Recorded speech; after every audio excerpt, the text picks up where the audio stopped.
Hi, da bin ich wieder, Luciano von eBakery. Heute sprechen wir über das Thema Custom Audience und Lookalike Audience. Herzlich willkommen zu einem neuen Video von eBakery, die Agentur für Online-Händler. Heute schneiden wir ein sehr wichtiges Thema an, das es euch ermöglicht, gezielt zu werben.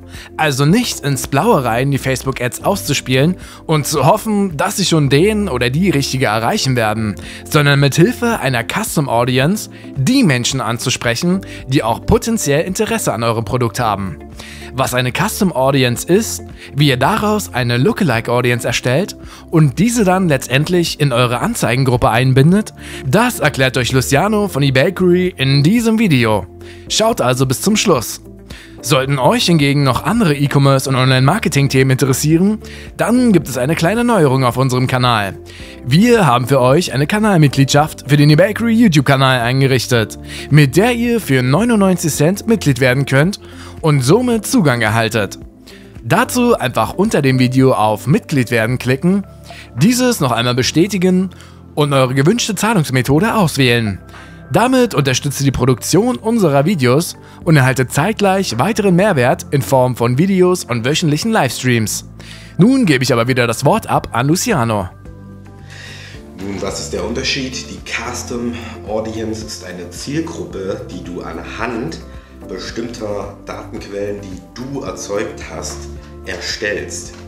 Beispiel, du hast eine Website oder einen Online-Shop und dieser wird natürlich getrackt, wenn du das richtig eingerichtet hast, und dieses Tracking vermerkt die Tiefe der Kunden, die Seiten, die sie besuchen, die Vorgänge, die sie auf diesen Seiten vornehmen, wie zum Beispiel in den Warenkorb legen oder bestimmte Seiten zu öffnen oder Videos, die sie abspielen.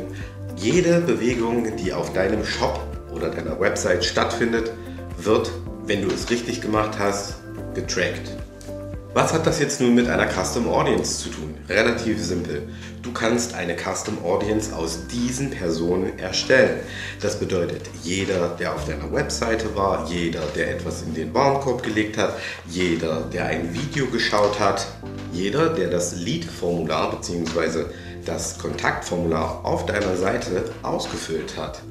Nun denkst du dir, was bringt mir das, die Kunden oder Personen anvisieren zu können, die schon eine Tätigkeit auf deiner Seite vorgenommen haben? Ganz einfach. Jemand, der etwas in deinen Warenkorb gelegt hat, hat wahrscheinlich Interesse an deinem Produkt gehabt. Jemand, der das Kontaktformular ausgefüllt hat, hat wahrscheinlich Interesse an deiner Dienstleistung gehabt. Nun kommen wir zu dem Thema Lookalike Audience. Was ist das? Du kannst aus einer Custom Audience, also aus den Leuten, die eine bestimmte Aktion auf deiner Seite durchgeführt haben, eine Lookalike Audience erstellen. Das bedeutet so viel wie, du nimmst den Datensatz der Personen, die eine bestimmte Tätigkeit gemacht haben, soweit diese alle von Facebook kamen oder auf Facebook sind und getrackt wurden über den Pixel. Aus dieser Zielgruppe kannst du mit einer Lookalike nun Gemeinsamkeiten unter diesen Personen finden, um dann andere Personen anvisieren zu können. That's it.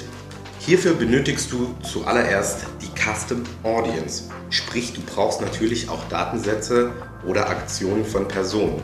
Es bietet sich hier an, dass sich diese Aktionen ungefähr auf 100 Aktionen bzw. Personen pro Monat belaufen. Je mehr, desto besser.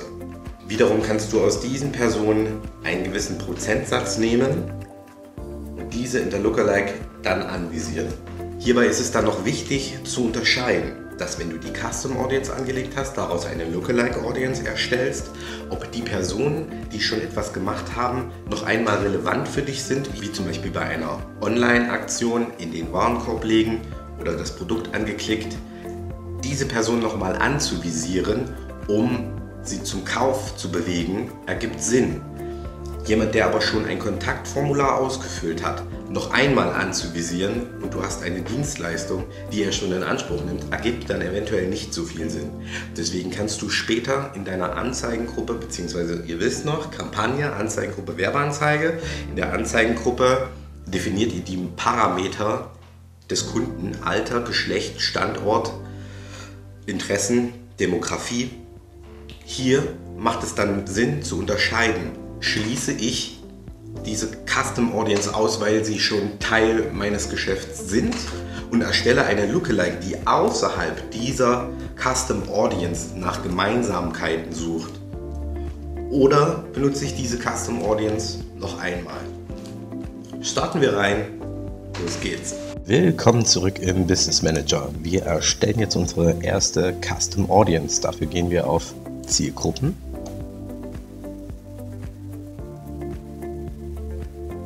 Wählen das richtige Projekt aus oder gehen auf diesen Button und wählen das Projekt später aus. Wir machen es jetzt so rum. Und schon angekommen gehen wir hier, falls ihr euch erinnert, das ist die Oberfläche für die Zielgruppenüberschneidung. Hier könnt ihr die Zielgruppenüberschneidung auch noch testen, aber das soll jetzt nicht das Thema sein. Falls ihr nicht wisst, was eine Zielgruppenüberschneidung ist, bitte schaut das andere Video, das ist eine sehr wichtige Information. Zurück zum Thema. Hier stellen wir eine Custom Audience. Eine Custom Audience ist notwendig, um eine Lookalike Audience zu erstellen. Deshalb beginnen wir mit der Custom Audience. Auf dieser Seite könnt ihr die Quelle wählen. Deine Quellen bedeutet, dass die Quellen, die du extern hinzugefügt hast, wie zum Beispiel deine Website oder dein Online-Shop, dass du die Quellen von dort verwendest mit dem jeweiligen Pixel. Meta-Sources sind alle Quellen, die über die Plattform von Meta, was auch Instagram beinhaltet, zieht. Wir wählen hierbei nun Website. Wie ihr hier sehen könnt, könnt ihr den Pixel nochmal auswählen. Der Pixel ist ja das, was auf eurer Website hinterlegt ist, also wählt den richtigen Pixel für eure richtige Website. Und das Event beschreibt einfach nur die Aktion, die die Person oder die Audience vorgenommen hat. Page View erklärt sich von selbst. View Content, Add to Cart. Ihr könnt euch schon vorstellen, das handelt sich hierbei um einen Online-Shop. Falls ihr euch jetzt fragt, aber ich habe gar keinen Online-Shop, die Events könnt ihr im Events Manager festlegen. Falls ihr hierzu ein weiteres Video wollt, schreibt es in die Kommentare. Ansonsten wird beim Anlegen des Business Managers bzw. dem Verbinden mit eurer Website sowieso nochmal alles festgelegt. Ihr legt das fest, welches Event verwendet werden soll. Wir benutzen jetzt einfach mal das Event alle Website-Besucher. Die Bindung bezieht sich auf die Tage, die getrackt wurden in der Vergangenheit. Diese gehen maximal bis 180 Tage, das könnt ihr hier nochmal nachlesen. Das hat etwas mit dem Datenschutz und der Cookies zu tun, denn diese müssen sich nach einer gewissen Zeit von selbst bereinigen. Sollten die Kunden dies getan haben, wählen euch leider diese Kunden. Ihr könnt zur Custom Audience weitere Personen einschließen oder ausschließen. Ergibt in diesem Fall nicht besonders viel Sinn, denn damit verschwemmen wir ja das Ergebnis. Der Name der Custom Audience wird jetzt sein noch einmal Custom Audience 1 Test. Beschreibung brauchen wir an dieser Stelle nicht. 30 Tage finde ich ausreichend. Je mehr Tage ihr benutzt, desto mehr besteht die Möglichkeit, dass die Kunden sich eventuell nicht an euch erinnern. Solltet ihr nicht genug Aktionen haben, dann erhöht die Tagesanzahl rückwirkend. Die 30 Tage erhöht sie auf 60, vielleicht 90, aber seid euch bewusst, dass je weiter das Datum zurückliegt, desto höher ist die Möglichkeit, dass die Kunden sich nicht unbedingt an euch erinnern. So, jetzt haben wir die Custom Audience erstellt und es wird gleich die Frage gestellt, ob wir eine Lookalike Audience daraus erstellen wollen. Und genau das wollen wir tun. Lookalike Audience, hier passiert die Magie. Wir haben hier als Quelle die Custom Audience. Falls euch etwas unklar ist, könnt ihr das natürlich immer bei dem i nachlesen. So, unsere Quelle ist die Custom Audience 1, die wir eben angelegt haben. Darin sind Aktionen hinterlegt, die sich in unserem Fall alle Website-Besucher nennt. Bei Zielgruppenstandort geben wir natürlich Deutschland ein. Sollte es in eurem Fall ein anderes Land sein, wählt ein anderes Land. So, die Zielgruppengröße bzw. die Anzahl der Lookalikes. Das spielt eine Rolle dahingehend, dass ihr gleich viele verschiedene Lookalike-Audience erstellen könnt mit einer gewissen Prozentanzahl. So, was bedeutet diese Prozentanzahl? Das ist relativ simpel. In der Custom Audience haben wir alle Website-Besucher als Event genommen. Wenn man diese Personen nun gegeneinander, der Algorithmus vergleicht diese Personen auf Gemeinsamkeiten. Und diese Gemeinsamkeiten sucht er im Rest des Publikums vom gesamten Meta-Konzern, beziehungsweise eben Facebook oder Instagram. Und wenn man das berücksichtigt, dann ergeben sich daraus 440.000 Personen und wir wollen das beste 1% davon. Möglicherweise kann es bei euch der Fall sein, dass das Event, was ihr auch immer gewählt habt, nicht genug Personen oder Datensätze hat. Also müsste man dann die Prozentzahl erhöhen. Wie ihr seht, erhöht sich dann auch die Gesamtpersonenzahl, die eventuell Interesse an euch haben. Und jetzt kommen wir zurück, warum wir mehrere Lookalike Audience auf einmal erstellen können. Denn wir können gleich mehrere Lookalike Audience mit verschiedenen Prozentzahlen anlegen. Und das ist wieder ein Thema zum Testen. Ihr wisst, ich sage immer, Facebook bzw. Paid Ads ist testen, testen, testen. Hier unten seht ihr dann nochmal, wie die Lookalike Audience aufgebaut werden. So, damit hätten wir die Lookalike Audience erstellt. Da sind sie. 1, 2, 3. Wie benutzen wir diese nun? Das ist ganz einfach. Wir gehen in den Werbeanzeigenmanager.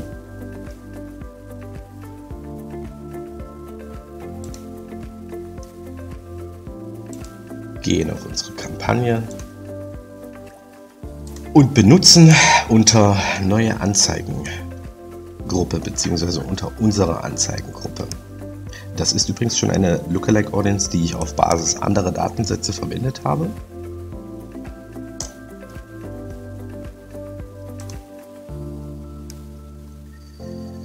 So. Jetzt muss ich selbst nochmal nachschauen, wie sich die Lookalike Audience nennt.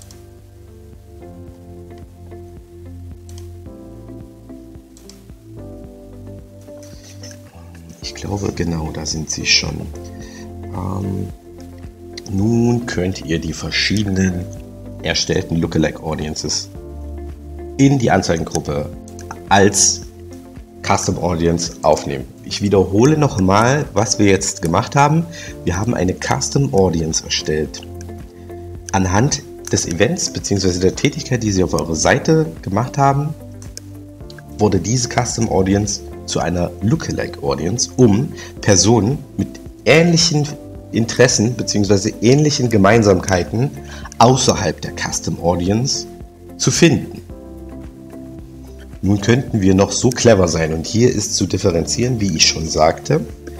Eure Dienstleistung oder euer Produkt, sollte es schon bezogen worden sein vom Kunden und es ist keines, was eines weiteren Produktes oder einer weiteren Dienstleistung bedarf, weil diese Person vielleicht schon Dauerkunde bei euch ist, dann könnt ihr unter Ausschließen die Custom Audience. Achtet bitte darauf, dass ihr die Lookalike Audience nicht verwendet, das wäre fatal. Denn dann tut ihr alle Interessenten ausschließen und das wollen wir natürlich nicht. Alle möglichen Interessenten. Custom Audience 1 Test. Erinnert euch, das ist die Custom Audience, die wir erstellt haben. Denn dann schließen wir direkt diese Personen, die wir vorher benutzt haben, um eine Lookalike Audience zu erstellen, also die schon eine Tätigkeit durchgeführt haben. Diese schließen wir jetzt aus. Ihr müsst entscheiden, ob das Sinn für eure Dienstleistung oder euer Produkt ergibt.